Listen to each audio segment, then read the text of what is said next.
Hello students, मेरा नाम doctor Gajendra पुरोहित और आप देख रहे हैं हमारा यूट्यूब चैनल। स्टूडेंट, बहुत इंपॉर्टेंट टॉपिक आज मैं आपके सामने डिस्कस करने वाला हूं, that is Chinese remainder theorem.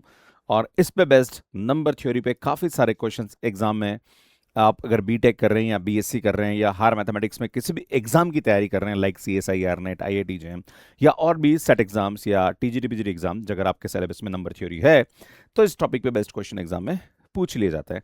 इससे पहले एक छोटा सा अनुरोध है आपसे कि आप चैनल सब्सक्राइब जरूर कर लीजिए। काफ़ी अच्छा कंटेंट हम आपके लिए अपलोड करते हैं, बस एक अपेक्षा करते हैं कि आप चैनल सब्सक्राइब करें एंड कमेंट जरूर करते रहें। बात करते हैं स्टूडेंट, क्या क्या टॉपिक मैंने आपको यहाँ पे पढ़ा दिए हैं। तो student, division and GCD, prime number and its factorization, congruence and linear congruence with negative numbers, non linear congruence, ये सभी टॉपिक मैं ऑलरेडी आपको पढ़ा चुका हूं। आज मैं आपके सामने चाइनीज रिमाइंडर थ्योरम पढ़ाने वाला हूं और इसका पहला पार्ट लूंगा। सेकंड पार्ट एक और मैं अपलोड करूंगा, वो क्या होगा वो मैं आपको भी क्लास में बताने वाला हूं। उसके बाद फॉर्मेट थ्योरम है, विल्सन थ्योरम है, यूलर 5 फंक्शन है एंड देन टाउ फंक्शन है। इसको हम डिस्कस करेंगे। अगर आपने हमारे ये पुराने वीडियोस नहीं देखे हैं तो आप आईटी पे जाके देख सकते हैं या प्लेलिस्ट आपको यहाँ जाके मिल जाएगी।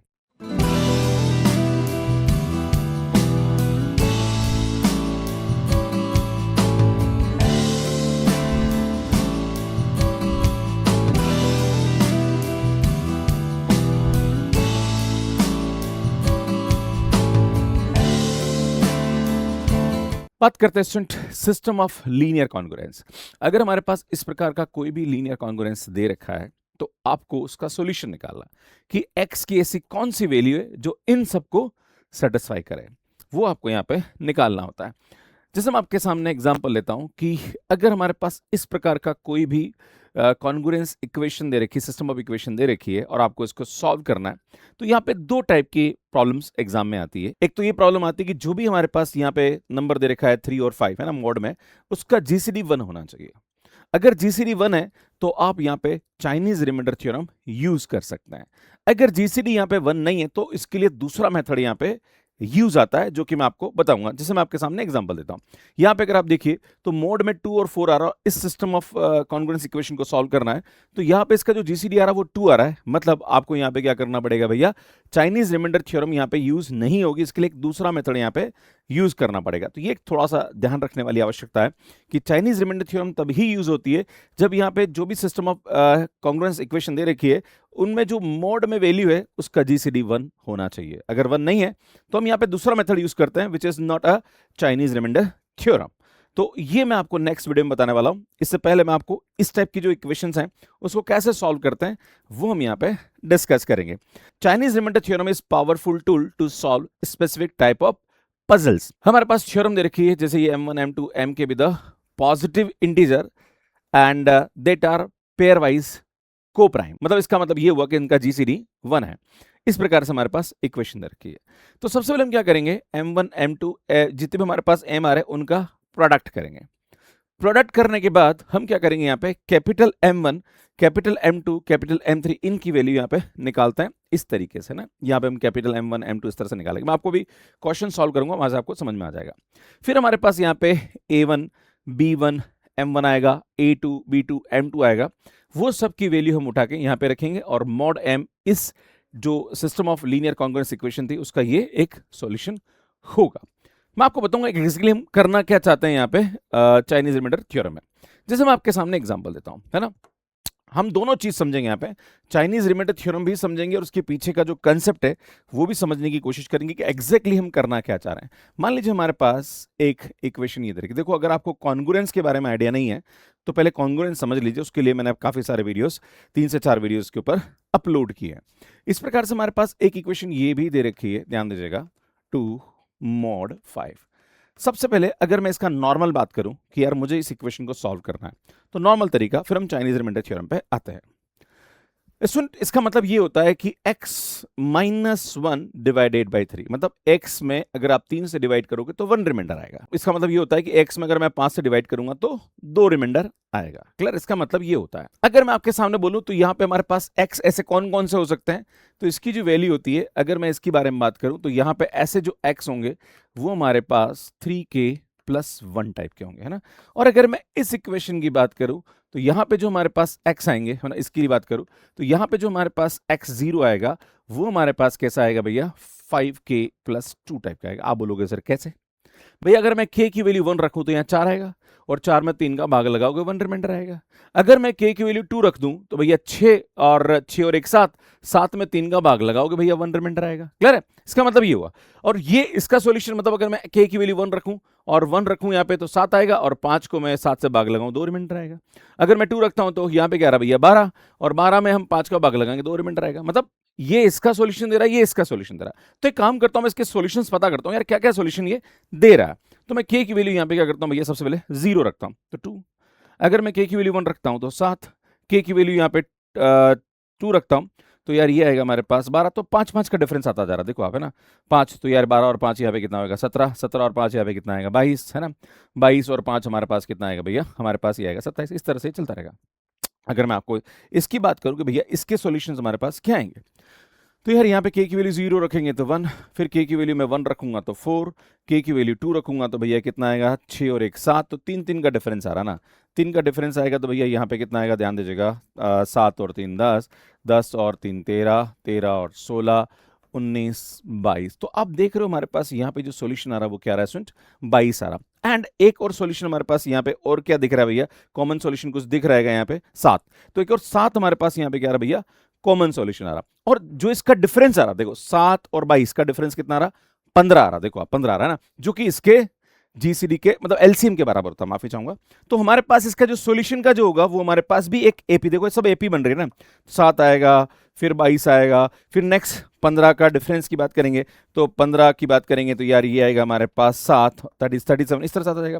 तो एक तरह से अगर मैं बात करूं तो यार ये हमारे पास जो सॉल्यूशन आएगा वो 15k + 7 आएगा। पर यार बहुत माथाफोड़ी करनी पड़ रही है, अबे बहुत दिमाग लगाना पड़ रहा है ना। तो चाइनीज रिमाइंडर थ्योरम जो है वो आपका ये वाला काम जो है वो कम कर देता है। अब मैंने आपको क्या बोला, सुन 7 इसका सॉल्यूशन आ रहा है तो 7 इसको भी संतुष्ट करेगा, इसको भी देखो 7 में 3 का भाग लगाओगे तो 1 रिमाइंडर आएगा, 7 में यहाँ पे 5 का डिवाइड करोगे 2 रिमाइंडर आएगा ना। तो जो भी हमारे पास वैल्यू आ रही वो इन दोनों इक्वेशन को क्या कर रही है भैया, संतुष्ट कर रही है। क्लियर है? तो यार ये आपको समझने की जरूरत है, पर ये एक मैनुअल मेथड है ना, पर इस मेथड की में कैलकुलेशंस बहुत ज्यादा है और दिमाग ज्यादा लगाना पड़ता है। चाइनीज रिमाइंडर थ्योरम क्या होती है, इस चीज को थोड़ा सा यहाँ पे कम कर देती है, बस ये आपको समझने की आवश्यकता है। क्लियर है? अब हम क्या करते हैं, सुन यहाँ पे जो भी हमारे पास का मेथड चाइनीज रिमाइंडर थ्योरम समझिए क्या होता है। तो सुन चाइनीज रिमाइंडर थ्योरम में ये जो वैल्यू होती है ये हमारे पास a की वैल्यू होती है ना, तो a1 हमारे पास 1 है और a2 हमारे पास 2 है, और ये जो होता है भैया ये हमारे पास m1 होता है, और ये हमारे पास यहाँ पे क्या होता है भैया m2 है ना, this is m1 and m2 है ना। अब हमें क्या चाहिए भैया, हमें यहाँ पे जो सॉल्यूशन आता है वो हमारे पास इस प्रकार से आता है। अगर जब भी आप इसका सॉल्यूशन निकालोगे तो इसका सॉल्यूशन ये आएगा, है ना, congruence to m1 a1 b1 plus m2 a2 b2 and यहाँ पे आएगा सुन मॉड, क्योंकि दो इक्वेशन है ना, मॉड कैपिटल M। सुन ये हमारे पास यहाँ पे क्या आ जाएगी, इसकी वैल्यू आ जाएगी। यार आपको पास यहाँ पे a1 a2 मिल गया एंड बाकी तो कुछ मिला ही नहीं। ये स्मॉल m1 m2, हमें कैपिटल m1 m2 चाहिए, तो कैपिटल m1 m2 के लिए हम क्या करेंगे, सबसे पहले कैपिटल M की वैल्यू निकालेंगे ना। तो यार ये आएगा हमारे पास m1 m2 that is equal to 15। अब हम कैपिटल m1 की वैल्यू निकालेंगे, तो इसकी जो वैल्यू होती है वो क्या होती है सुन, m अपॉन स्मॉल m1 है ना। तो यार ये आएगा 15/3 that is equal to 5 and capital M2 की जो वैल्यू होती है वो capital M upon small m2 that is 15/5 is equal to 3। भैया मुझे कैपिटल M1 M2 भी मिल गया और A1 A2 भी मिल गया। अब मुझे चाहिए यहाँ पे भैया B1 एंड B2। तो B1 B2 कैसे निकालते हैं, बस ये हम आपको समझाने की कोशिश करता हूँ। तो हमारे पास यहाँ पे एक इक्वेशन होती है दैट इज ये, है ना, ठीक है, m1 b1 is equal to 1 mod small m1। तो यार यहाँ पे क्या करेंगे, हम लिखेंगे m1, देखो यहाँ पे क्या होगा हमारे पास, ये आएगा m1 b1 is congruent to 1 mod small m1। तो भैया हमारे पास कैपिटल M1 कितना आ रहा, 5 है ना, b1 हमें नहीं पता है, कॉन्ग्रुएंट टू 1 मॉड m1, भैया m1 हमारे पास कितना है 3 है। अब आपको यहाँ पे b1 की वैल्यू निकालें। b1 एक तरह से देखा जाए तो इनवर्स होता है। इस b1 की वैल्यू में क्या रखूं कि जब 3 से डिवाइड करूं तो ये 1 रिमाइंडर दे दे। अगर मैं b1 की वैल्यू 1 रखता हूं तो भैया ये तो 5 हो जाएगा, और 5 में 3 का भाग लगाएंगे तो यार 1 तो नहीं आएगा। b1 की वैल्यू अगर मैं 2 रखता हूं तो 2 तो 5 दूना 10, और 10 में 3 का भाग लगाओगे तो भैया 1 रिमाइंडर आ रहा है। इसका मतलब आपके पास यहाँ पे b1 की वैल्यू कितनी हो जाएगी, 2 हो जाएगी। इसी प्रकार से जो दूसरी इक्वेशन आएगी वो हमारे पास क्या आएगी भैया, वो आएगी m2 b2 is congruent to 1 mod m2, है ना। तो भैया m2 की जो वैल्यू आ रही है वो हमारे पास यहाँ पे कितनी आ रही है, 3, b2 is congruent to 1 mod m2, भैया m2 हमारे पास कितना है 5 है। अब इस b2 की वैल्यू क्या रखूं कि जब मैं इसको डिवाइड करूं 5 से तो 1 रिमाइंडर दे दे। अगर मैं b2 की वैल्यू 1 देता हूं तो भैया तो 3 रिमाइंडर दे रहा है। अगर मैं b2 की वैल्यू 2 रखता हूं तो 6 और 6 में 5 का भाग लगाओगे 1 रिमाइंडर आएगा। मतलब भैया हमारे पास b2 की जो वैल्यू आ गई वो हमारे पास क्या आ गई 2 आ गई। भैया आपको सब कुछ मिल गया यहाँ पे, है ना, बस आपको भगवान के आशीर्वाद की आवश्यकता है। तो क्या करेंगे ध्यान दीजिएगा, ये आएगा हमारे पास, इसका जो सॉल्यूशन आएगा x0 is equal to m1 a1 b1 plus m2 a2 b2 and यहाँ पे क्या आएगा सुन मॉड, और ये कॉन्ग्रुएंट टू कैपिटल m हो जाएगा। क्लियर है? अब सबकी वैल्यू पुट कर दीजिए ना। तो x0 is congruent to capital M1। भैया कैपिटल M1 की वैल्यू हमारे पास कितनी है 5 प्लस a1 हमारे पास 1 है एंड b1 की वैल्यू हमारे पास 2 आ गई, प्लस कैपिटल M2, भैया कैपिटल M2 हमारे पास 3 है, प्लस a2 हमारे पास यहाँ पे 2 है और भैया ये भी 2 है, इज मॉड कैपिटल M हो जाएगा, राइट। और M भी हमारे पास यहाँ ही है, भैया कितना आ रहा है ये 15 आ रहा है ना। अब इसको सॉल्व करो, 10 और सुनिए आएगा 3 दूना 6 6 दूना 12, 12 और 10 हमारे पास कितना हो गया भैया 22 हो गया, कॉन्ग्रुएंट टू 22 मॉड क्या आएगा भैया 15 हो जाएगा, है ना। पर यार भैया यहाँ जो भी वैल्यू आती है वो रिमाइंडर आती है ना, तो चूंकि ये 15 से बड़ा है तो मैं काम करूंगा 22 में 15 का भाग लगा दूंगा, भाग डिवाइड करूंगा तो यहाँ पे कितना आएगा भैया 7 आएगा, है ना। तो इसमें ये आएगा x0 is congruent to 7 mod 15 आ जाएगा। मतलब ये इसका क्या आ जाएगा भैया सॉल्यूशन आएगा। और इसको हम लिखना चाहें तो कैसे लिखते हैं भैया, इसको ऐसे लिखते हैं ना, x0 is equal to 15k plus का 7, है ना। अब k की वैल्यू आप रखते जाइए ना, जैसे k की वैल्यू 0 रखोगे तो 7 आएगा, k की वैल्यू 1 रखोगे तो 15 और 7 22 आएगा, k की वैल्यू 2 रखोगे, है ना, तो यहाँ पे क्या आएगा 30 plus 7 that is equal to 37। तो यार इस प्रकार से हमारे पास क्या आएंगे सुन इसके सॉल्यूशंस आते हैं। पर सुन यहाँ पे इस पे बेस्ड एक एग्जाम में क्वेश्चन बनता है, खास करके CSIR नेट में बनता है, कि जो भी हमारे पास यहाँ पे इसका GCD आता है बेटा, इसका जो सॉरी माफी चाहूंगा सुन LCM, है ना, अगर आप 3 और 5 का LCM लोगे तो सुन इसका जो LCM आएगा हमारे पास, माफी चाहूंगा, है ना, सुन इसका जो LCM आएगा वो हमारे पास 15 आएगा। तो 15 से छोटा हमेशा एक ही सॉल्यूशन इसका एग्जिस्ट करता है और वो हमेशा क्या होता है यूनिक होता है, मतलब एक ही सॉल्यूशन एग्जिस्ट करता है। ये आपको ध्यान देने की जरूरत है, क्योंकि 15 से छोटा हमारे पास जो सॉल्यूशन होता है उसको क्या बोलते हैं इनकॉन्ग्रुएंट सॉल्यूशन बोलते हैं ना। तो यहाँ पे हमारे पास इनकॉन्ग्रुएंट एक यूनिक सॉल्यूशन एग्जिस्ट कर जाता है ना। ये मैंने आपको समझाने की कोशिश करी। इस प्रकार से ये क्वेश्चन भी है, इसको भी आप देख सकते हो, है ना। क्या करेंगे भैया, हमारे पास यहाँ पे a1 की वैल्यू 2, a2 की वैल्यू हमारे पास यहाँ पे 3 है ना, देन यहाँ पे हमारे पास स्मॉल m1 की वैल्यू 4 आ रही, स्मॉल m2 7 आ रहा है। इसमें यहाँ पे b1 एंड b2 हम लिख लेंगे कितना आएगा ना, बाद में निपटेंगे इससे ना। पहले हम क्या करते हैं यहाँ पे कैपिटल M निकालते हैं, दैट इज m1 m2। भैया एक काम करते हैं, इन दोनों को मैं मल्टीप्लाई करता हूँ तो यार ये कितना आएगा 7 चौक 28, और हम जानते हैं इन दोनों का जो GCD आता है वो 1 आता है ना।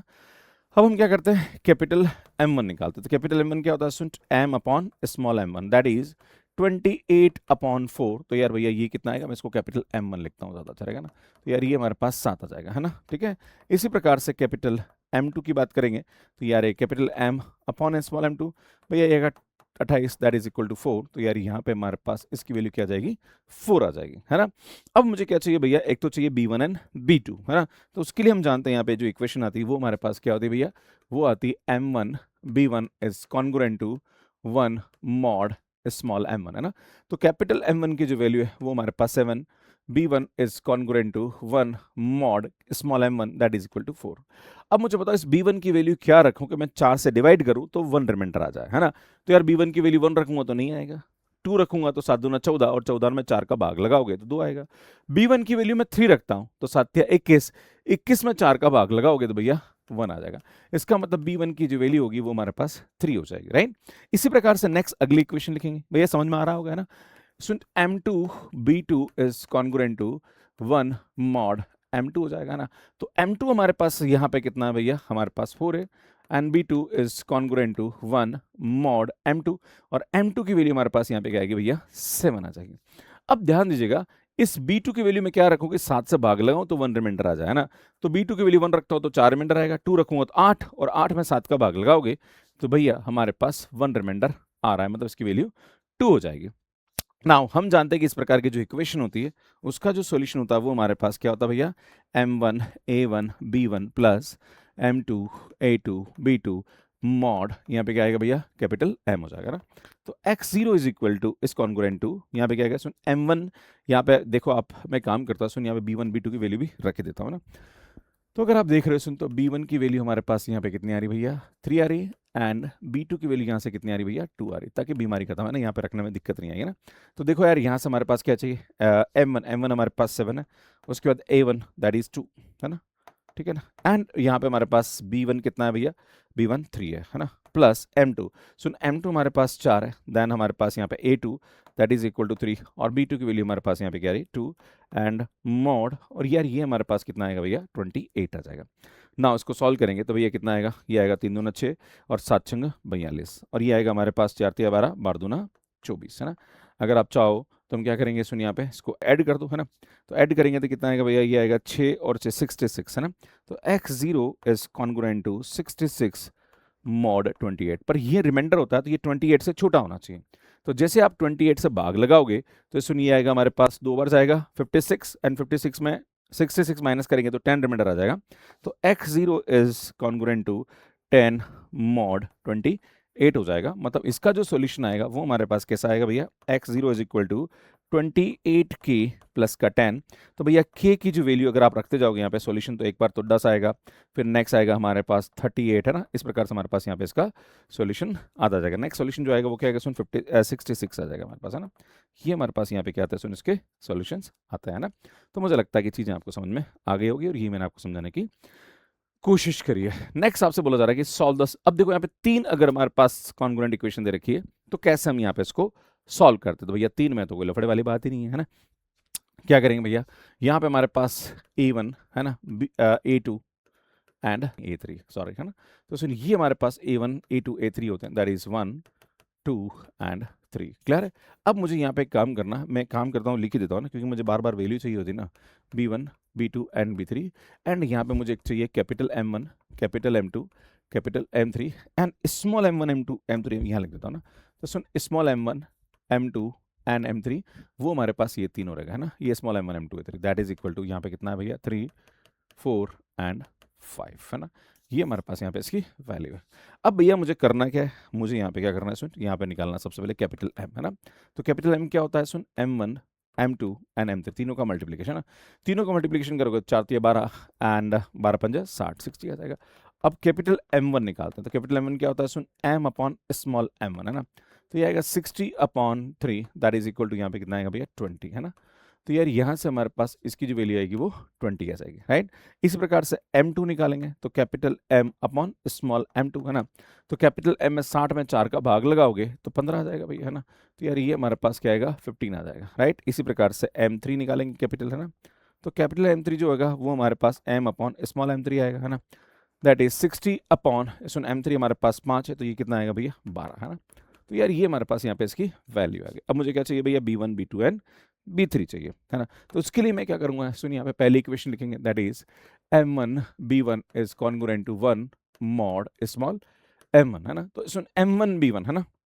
तो हमारे पास M1 की जो वैल्यू है वो हमारे पास 20 दे रखी है, B1 is congruent to 1 mod small M1, बेटा स्मॉल M1 की जो वैल्यू है हमारे पास 3 है।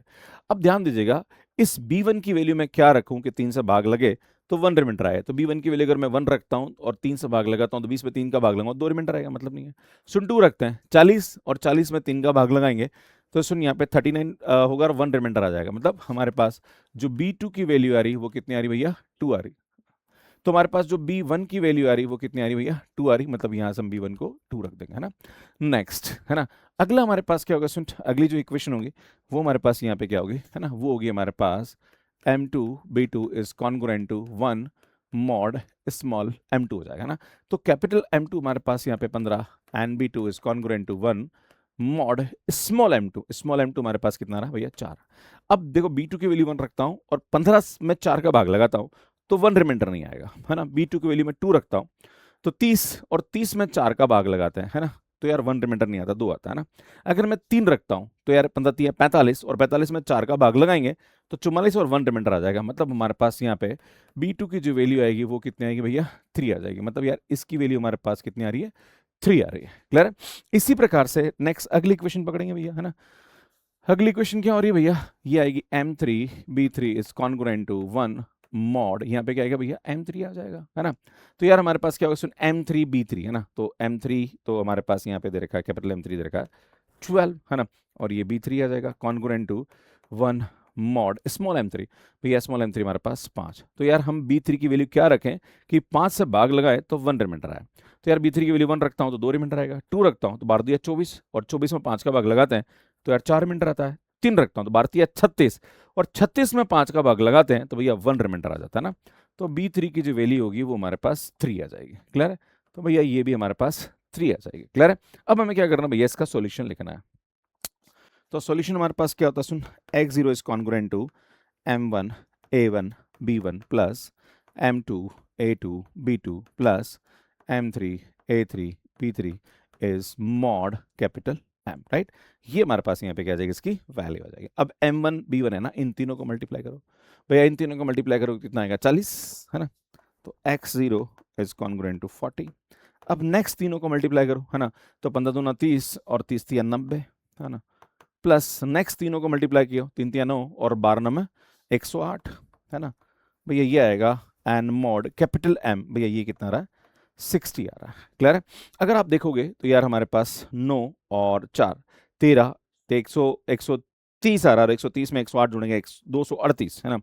तो x0 इज कॉन्ग्रुएंट टू 238 है ना, मॉड कितना आएगा भैया 60 आएगा। पर सुनिए 60 ज़्यादा है, तो 60 से हम क्या कर देंगे भैया, इसको डिवाइड कर देंगे ना। जब डिवाइड करेंगे तो यार भैया हमारे पास ये क्या जाएगा 6 चौके 24, मतलब 4 बार जा रहा है 240 आ रहा, पर 240 से कम है। तो या तो चाहें तो हम ऐसा लिख सकते हैं, एक तरीका तो इसका सोल्यूशन ऐसा आ सकता है। कैसा आ सकता है सुन, x0 is congruent to -2 mod 60, ये भी लिख सकते हैं है ना, भाई 2 कम बढ़ रहा है। या फिर हम ऐसा भी लिख सकते हैं कि x0 is equal to congruent to modulo 58, मतलब 58 मॉड 60, ये भी हमारे पास यहाँ पे आ जाएगा ना, बात बराबर, दोनों को लिख सकते हैं ना। भाई 240 में 2 कम बढ़ रहा तो -2 लिख दिया है ना, या फिर हम 58 भी लिख सकते हैं। क्लियर है? सुन, इस प्रकार से आ सकता है। यहाँ पे x0 की वैल्यू अगर हम लिखना चाहें तो यार हमारे पास x0 इस तरीके से भी लिख सकते हैं, माफी चाहूंगा, सुन, x0 को हम यहाँ पे इस तरीके से भी लिख सकते हैं, that is x0 is equal to यहाँ पे क्या आएगा 60k प्लस 58, इस प्रकार से हम यहाँ पे इसको लिख सकते हैं। या चाहे तो इसको लिखना चाह रहे हो आप तो इसको भी ऐसे लिख सकते हो। क्या लिखोगे सुन, यहाँ पे ये आएगा 60k माइनस का 2 है ना, ये भी हमारे पास यहाँ पे आ सकता है। क्लियर है? वैल्यू रखोगे तो वही आएगा, k की वैल्यू रखोगे तो देखो k की वैल्यू 0 रखोगे तो दोनों सेम आ रहा है ना, k की वैल्यू 1 रखोगे तो यहाँ पे आ जाएगा हमारे पास 58 है ना, तो इस तरह से आ जाएगा ना, वैल्यू पुट कर दो सेम आंसर आते जाएंगे। क्लियर है? अब देखो इसके नेगेटिव आंसर भी आता है ना, k की वैल्यू अगर आप नेगेटिव रखते जाओगे तो नेगेटिव साइड में भी इसका आंसर आता जाएगा। क्लियर है? तो ऐसा नहीं कि नेगेटिव नहीं आ सकता, नेगेटिव भी आ सकता है ना। तो इस प्रकार से हम इसको देख सकते हैं। सुन, ये सेम इसी प्रकार का क्वेश्चन है। तो कैपिटल M हमारे पास इन तीनों का एलसीएम आ जाएगा है ना, then capital M1 capital M2, इसको मतलब इन एलसीएम से M1 को डिवाइड करेंगे आ जाएगा ना। इस प्रकार से B1 B2 B3 निकाल लेंगे एंड देन यहाँ पे इसको सॉल्व करेंगे तो ये हमारे पास आंसर आ जाएगा। तो मुझे लगता है कि चीज़ें आपको समझ में आ गई होगी। अब देखो इसके एप्लीकेशन बेस्ड कभी कभी क्वेश्चन एग्जाम में आ जाता है। क्या बोल रहा है, a number leaves remainder 2 when divided by 5 and remainder 3 when divided by 7 and remainder 4 when divided by 9, find the least such positive number। एक नंबर ऐसा है जिसको हम 2 से मतलब 5 से डिवाइड करते हैं 2 रिमाइंडर छोड़ता है, 7 से डिवाइड करते हैं 3 रिमाइंडर छोड़ता है, और 9 से डिवाइड करते हैं तो 4 रिमाइंडर छोड़ता है। तो भैया बहुत सिंपल सी बात है, देखो क्या हो रहा है, सो नंबर है, ध्यान दीजिएगा, उस नंबर को आप यहाँ पे 5 से डिवाइड करते हो तो भैया क्या रिमाइंडर छोड़ता है, वो 2 रिमाइंडर छोड़ता है, इसका मतलब ये हुआ है ना।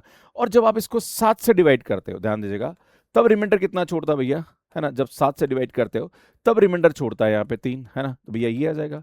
और जब यहाँ पे हमारे पास क्या हो रहा है भैया, किससे डिवाइड कर रहे हैं, 9 से डिवाइड कर रहे हैं है ना, और जब 9 से डिवाइड कर रहे हैं तब रिमाइंडर कितना छोड़ रहा है भैया, यहाँ पे 4 छोड़ रहा है ना, तो यार ये हमारे पास ये आएगा है ना। अब भैया वो की वही कहानी होगी यार, अब आपको x निकालना है, ऐसा कौन सा लीस्ट x होगा, पॉजिटिव x होगा, निकाल सकते हो। सबसे मिनिमम वैल्यू क्या हो सकती है ना, वही सेम चाइनीज रिमाइंडर थ्योरम लग जाएगी है ना। सुन, कैपिटल M इन तीनों का एलसीएम हो जाएगा, फिर स्मॉल m1 m2 m3 होते हैं, फिर capital M1 capital M2 capital M3 की वैल्यू निकाल लेंगे एंड देन हम यहाँ पे क्या करेंगे, इस इक्वेशन को सॉल्व करेंगे, और सॉल्व करेंगे तो हमारे पास यहाँ पे जो वैल्यू आएगी वो कितना आएगी, सुन 157 जो आएगा वो इसकी स्मॉलेस्ट वैल्यू आएगी जो कि उस कंडीशन को क्या करेगी, संतुष्ट करेगी। राइट? तो मुझे लगता है कि चीजें आपको यहाँ पे समझ में आ गई होगी। बाकी भैया चैनल सब्सक्राइब कर लीजिए, काफ़ी अच्छा कंटेंट हम आपके लिए अपलोड करते हैं। एंड स्टूडेंट आपसे निवेदन है कि कमेंट जरूर करती रहिए कि ये सीरीज आपको कैसी लग रही है। बाकी सुन हम लोग CSIR NET GATE IIT JEEMC TPG अलग अलग कॉम्पिटेटिव एग्जाम्स की तैयारी करते हैं, जो कि आपके लिए बहुत ही हेल्पफुल है। एंड सुन ये हमारा मैथ्स का रैप है जो कैंड ऑर्डिनार्स पे अवेलेबल है। कैसे आप हमारा कोर्स ले सकते हैं इसका वीडियो आप यहाँ जाके देख सकते हैं। एंड नंबर थ्योरी की पूरी प्लेलिस्ट आपको यहाँ जाके मिल जाएगी, यहाँ जाके चैनल को सब्सक्राइब कर सकते हैं। धन्यवाद।